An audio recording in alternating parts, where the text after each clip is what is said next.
লোক বিজেপির ভরসা করতে পারছে না। দালালরা যেদিন থেকে পার্টিতে এসছে বিজেপির গন্ধও চলে গেছে, বিজেপির স্বাদও চলে গেছে। পশ্চিমবাংলায় সবকিছু তো রাজনীতি হয়, অপসংস্কৃতি ঢুকেছে, তখন থেকে পার্টি পিছোচ্ছে। বিজেপি দেশে করে খাচ্ছে, তাদেরই বেশি পেট ব্যথা হচ্ছে। দলের একাংশের বিরুদ্ধে মুখ খুললেন দিলীপ ঘোষ।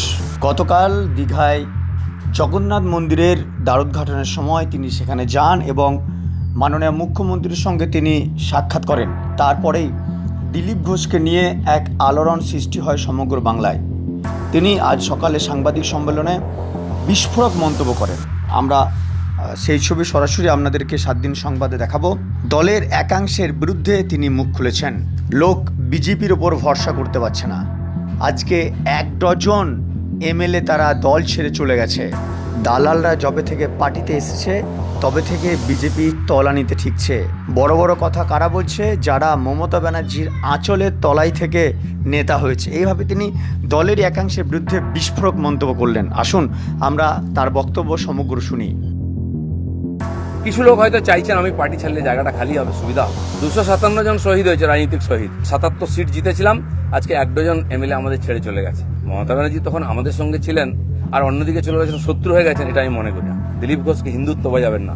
বড় বড় কথা কারা বলছে? যারা মমতা ব্যানার্জি আঁচলের তলায় থেকে নেতা হয়েছে। 21-এর পর থেকে বিজেপির নামছে। আমরা জিততে ভুলে গেছি 21 সালের পরে। পশ্চিমবাংলায় সবকিছু তো রাজনীতি হয়, হয়েওছে। কিন্তু আমার খুব মজা লাগছে, আমার পার্টির কিছু লোক খুব কষ্ট পেয়েছেন। যে পার্টির কর্মীরা কষ্ট পেয়েছেন, হতাশায় ভুগছেন, কেউ কেউ ভাবছে সুসাইড করবে কিনা। আমি বলছি বিজেপি করতে গেলে হতাশায় ভুগবেন না। যতদিন আমার মনের মধ্যে, আমাদের কর্মীদের মধ্যে সন্দেহ ছিল না, বিভেদ ছিল না, পার্টি এগিয়েছে। যেদিন থেকে এই ধরনের অপসংস্কৃতি ঢুকেছে তখন থেকে পার্টি পিছোচ্ছে। দিলীপ ঘোষ 42 বছর ধরে ঘরবাড়ি ছেড়ে সমাজের কাজ করছে, 10 বছর রাজনীতি করছে। যাদেরকে আমি নিয়ে এসে নেতা বানিয়েছি, যারা বিজেপি দেশে করে খাচ্ছে, তাদেরই বেশি পেট ব্যথা হচ্ছে। আর দিলীপ ঘোষ পার্টি ছাড়বে কিনা, কোথায় যাবে, অনেকে দুশ্চিন্তাগ্রস্ত, অনেকে আনন্দিত। দুশ্চিন্তা করার দরকার নেই, আনন্দিত হওয়ার দরকার নেই। দরকার হলে রাজনীতি ছাড়বে, কিন্তু পার্টি ছাড়বে না, বিজেপি ছাড়বে না, এটা পরিষ্কার বলে দিচ্ছি।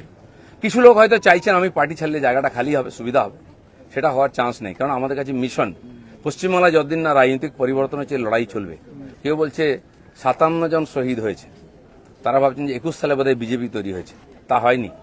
257 জন শহীদ হয়েছে, রাজনৈতিক শহীদ। সেই শহীদ ভুলিনি, কারণ আমার সময় তারা প্রাণ দিয়েছেন। তার ফলে 77 সিট জিতেছিলাম, আজকে 1 ডজন এমএলএ আমাদের ছেড়ে চলে গেছে। এমপি চলে যাচ্ছে, পঞ্চায়েত, জেলা পরিষদ, সমিতি চলে যাচ্ছে। যে পার্টির প্রধানমন্ত্রী অটল বিহারী বাজপেয়ী কালীঘাটে গিয়ে মমতা ব্যানার্জির মায়ের পায়ে হাত দিয়ে প্রণাম করেছিলেন, আমরা সেই সংস্কৃতির লোক। মমতা ব্যানার্জি তখন আমাদের সঙ্গে ছিলেন, আর অন্যদিকে চলে গেছেন, শত্রু হয়ে গেছেন, এটা আমি মনে করি না। রাজনীতি আমার কোনো শত্রু নাই, আমি সবাইকে মিত্র করার চেষ্টা করি। আর মিত্র করেছে বলে ভারতীয় জনতা পার্টি এত বড় হয়েছে। অন্য পার্টির বহু নেতা এসে পার্টিতে নেতৃত্ব করছেন। আমার পাড়ায় বিয়ে হচ্ছে টিএমসি নেতার বাড়িতে, সে টিএমসি করে বলে তার বাড়িতে আমি বিয়েতে যাব না। এই ধরনের জঘন্য নিম্ন রুচির রাজনীতি দিলীপ ঘোষ করে না, করবেও না, এটা আমি ঘৃণা করি। আমার বাড়ির জামাই যদি অন্য পার্টি করে, সেই মেয়ের বাড়ি আমি যাব না, এই রাজনীতি দিলীপ ঘোষ করে না, করবে না। যারা করতে চাইছে এটাকে, বিজেপিকে এই অপসংস্কৃতি আনতে চাইছে, তারা বিজেপি জানে না, তারা বিজেপি জানে না, তারা দিলীপ ঘোষকে চেনে না, এর পিছনে কত ত্যাগ তপস্যা আছে জানে না। যারা 21 সালে এসছে, 20 সালে বিজেপিতে এসছে না, তারা বিজেপি বুঝতে পারবে না। কেউ কেউ আরএসএস দেখাচ্ছে, কেউ কেউ হিন্দুত্ব বোঝাচ্ছে। দিলীপ ঘোষকে হিন্দুত্ব বোঝাবেন না। আমার কাটলে গায়ে হিন্দুর রক্ত বেরোবে, বিজেপির রক্ত বেরোবে। বাকিদের গায়ে কি রক্ত আছে আমি জানি না, কারণ বহু জায়গায় ঘুরে এসছেন তারা। বড় বড় কথা কারা বলছে? যারা মমতা ব্যানার্জি আঁচলের তলায় থেকে নেতা হয়েছে। আরো বড় বড় কথা বলছে, অনেকে চরিত্রের কথা বলছে, যারা কালীঘাটের উচ্ছিষ্ট খেয়ে জীবন কাটিয়েছে, আজকে বিজেপির উচ্ছিষ্ট খেয়ে বেঁচে আছে, তারা দিলীপ ঘোষকে ক্যারেক্টার সার্টিফিকেট দিচ্ছে। কোন নেতার সঙ্গে বন্ধ ঘরে মিশি না আমি, সে যেই নেতা হোক। আমি চৌরাস্তায় দাঁড়িয়ে কথা বলি, ক্যামেরার সামনে কথা বলি, এটা দিলীপ ঘোষ। তাতে যদি কারো কষ্ট আমার কিছু করার নেই। দিলীপ ঘোষের মিশন ঠিক আছে, দিলীপ ঘোষ পাল্টাবে না, তার নীতি পাল্টাবে না। বিজেপির কর্মীদের উপর আক্রমণ, হিন্দুর উপর আক্রমণ ভারতবর্ষের প্রথমবার হয়েছে। আজ যারা বড় বড় কথা বলছেন, তারা হিন্দুর জন্য কতটা লড়াই করেছেন, কি ত্যাগ করেছেন। 4 পয়সার ত্যাগ নেই, বিজেপিতে কামাতে এসছেন, কামানো কমে যাচ্ছে। আমি দোকান সাজিয়ে দিয়েছিলাম 77টা এমএলএ দিয়ে, 1 ডজন এমএলএ আজকে নাই কেন? এমপি কোথায় গেল? জেলা পরিষদ সমিতি প্রধান চলে যাচ্ছে কেন? জবাব কে দেবে? 21-এর পর থেকে বিজেপির নামছে। 19 সালে বিজেপি 41% ভোট পেয়েছিল, এবং আজ অনেক নেতা আমাদের পার্টিতে তার বিরুদ্ধে লড়াই করে আমরা পার্টিকে বাড়িয়েছিলাম। অনেকে প্রশ্ন করছেন, 41% ভোট আর 121টা বিধানসভায় আমরা লিড নিয়েছিলাম। 5 বছর পরে 24 সালের ইলেকশনে সেই ভোট 39% নেমেছে, আর 91টা বিধানসভায় আমরা লিড পেয়েছি। পার্টি এগোচ্ছে না পিছোচ্ছে?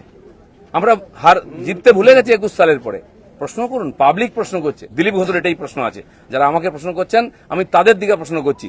আপনারা তো নীতি শেখাচ্ছেন, রাজনীতি শেখাচ্ছেন, হিন্দুত্ব শেখাচ্ছেন, আর এই দালালরা যেদিন থেকে পার্টিতে এসছে, বিজেপির গন্ধও চলে গেছে, বিজেপির স্বাদও চলে গেছে। লোক বিজেপির ভরসা করতে পারছে না। তাই ভরসা ফিরিয়ে আনার জন্য লড়াই করুন, নাটক করবেন না।